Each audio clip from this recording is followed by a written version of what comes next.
യേശുവെ സ്തുതി, യേശുവെ നന്ദി. പ്രിയ മാതാപിതാക്കളെ, സഹോദരി സഹോദരന്മാരെ, ഇന്ന് നമ്മൾ കേൾക്കുന്ന വചനഭാഗം ഉൽപ്പത്തി പുസ്തകം അധ്യായം 22, അബ്രാഹത്തിൻ്റെ ബലി. പിന്നീടൊരിക്കൽ ദൈവം അബ്രാഹത്തെ പരീക്ഷിച്ചു. അബ്രാഹം അവിടുന്ന് വിളിച്ചു, ഇതാ ഞാൻ അവൻ വിളി കേട്ടു. നീ സ്നേഹിക്കുന്ന നിന്റെ ഏകമകൻ ഇസഹാക്കിനെയും കൂട്ടിക്കൊണ്ട് മോറിയ ദേശത്തേക്ക് പോവുക. അവിടെ ഞാൻ കാണിച്ചു തരുന്ന മലമുകളിൽ നീ അവനെ എനിക്കൊരു ദഹനബലിയായി അർപ്പിക്കണം. അബ്രാഹം അതിരാവിലെ എഴുന്നേറ്റു, കഴുതയ്ക്ക് ജീനിയിട്ട് 2 വേലക്കാരെയും മകൻ ഇസഹാക്കിനെയും കൂട്ടി ബലിക്ക് വേണ്ട വിറകം കീറിയെടുത്ത് ദൈവം പറഞ്ഞ സ്ഥലത്തേക്ക് പുറപ്പെട്ടു. 3-ാം ദിവസം അവൻ തല ഉയർത്തി നോക്കിയപ്പോൾ അകലെ ആ സ്ഥലം കണ്ടു. അവൻ വേലക്കാരോട് പറഞ്ഞു, കഴുതയുമായി നിങ്ങൾ ഇവിടെ നിൽക്കുക, ഞാനും മകനും അവിടെ പോയി ആരാധിച്ച് തിരിച്ചു വരാം. അബ്രാഹാം ദഹനബലിക്കുള്ള വിറകെടുത്ത് മകൻ ഇസഹാക്കിൻ്റെ ചുമലിൽ വെച്ച് കത്തിയും തീയും അവൻ തന്നെ എടുത്തു. അവൻ ഒരുമിച്ച് മുന്നോട്ട് നടന്നു. ഇസഹാക്ക് തൻ്റെ പിതാവായ അബ്രാഹത്തെ വിളിച്ചു, പിതാവേ. എന്താ മകനെ? അവൻ വിളി കേട്ടു. ഇസഹാക്ക് പറഞ്ഞു, തീയും വിറകുമുണ്ടല്ലോ, എന്നാൽ ദഹനബലിക്കുള്ള കുഞ്ഞാടെവിടെ? അവൻ മറുപടി പറഞ്ഞു, ബലിക്കുള്ള കുഞ്ഞാടിനെ ദൈവം തന്നെ തരും. അവരൊന്നിച്ച് മുമ്പോട്ട് പോയി. ദൈവം പറഞ്ഞ സ്ഥലത്തെത്തിയപ്പോൾ അബ്രാഹാം അവിടെ ഒരു ബലിപീഠം പണിതു. വിറക് അടുക്ക് വെച്ചിട്ട് ഇസഹാക്കിനെ ബന്ധിച്ച് വിറകിനു മീതെ കിടത്തി. മകനെ ബലി കഴിക്കാൻ അബ്രാഹാം കത്തി കയ്യിലെടുത്തു. തൽക്ഷണം കർത്താവിൻ്റെ ദൂതൻ ആകാശത്ത് നിന്ന് അബ്രാഹാം, അബ്രാഹാം എന്ന് വിളിച്ചു. ഇതാ ഞാൻ, അവൻ വിളി കേട്ടു.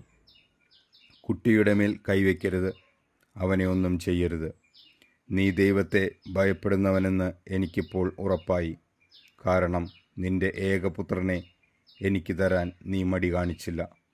അബ്രാഹാം തലപൊക്കി നോക്കിയപ്പോൾ തൻ്റെ പിന്നിൽ മുൾച്ചെടികളിൽ കൊമ്പുടക്കി കിടക്കുന്ന ഒരു മുട്ടാടിനെ കണ്ടു.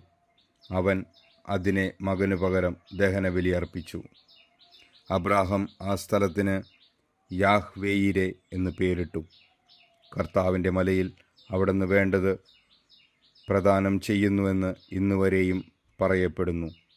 കർത്താവിൻ്റെ ദൂതൻ ആകാശത്ത് നിന്ന് വീണ്ടും അബ്രാഹത്തെ വിളിച്ചു പറഞ്ഞു, കർത്താവ് അരുളി ചെയ്യുന്നു, നീ നിന്റെ ഏകപുത്രനെ പോലും എനിക്ക് തരാൻ മടിക്കായ്ക കൊണ്ട് ഞാൻ ശപഥം ചെയ്യുന്നു.